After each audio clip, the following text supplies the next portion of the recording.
কি নুরানি চেহারা, আমার পেয়ারা নবীর কি চমৎকার দাড়ি, কি চমৎকার বাবরি চুল, কি চমৎকার জুব্বা। জীবনে এত সুন্দর সুশ্রী পরিচ্ছন্ন মানুষ তারা জীবনে দেখে নাই। তারা বলে আবু জাহিল্লাই কইছি কি দেখি কি। কোনদিন কশ্চিন কালেও এই লোকটা পাগল হতে পারে না, কারণ পাগলের চুল থাকে উস্কো খুস্কো।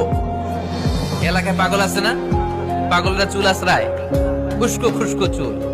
পাগলদের চুলের মধ্যে থাকে জট, জামার মধ্যে থাকে ময়লা, ছেঁড়া ফাড়া জামা পড়ে কি যেন বলে, তারা নিজেরাই জানে না। এমন কোনো কিছু মুহাম্মদের মধ্যে দেখা যায় না। আবার এই লোক কশ্চিন কালেও জাদুকর হতে পারে না, কারণ জাদুকররা মন্ত্র পড়ে বিড়বিড় করে, ঠিক কিনা? এই লোক তো মন্ত্র পড়ে না, বিড়বিড় করে না।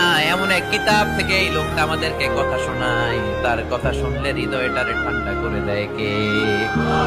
বিশ্বনবীর বিরুদ্ধে অপপ্রচারকে প্রচার মাধ্যম বানিয়ে দিল কে?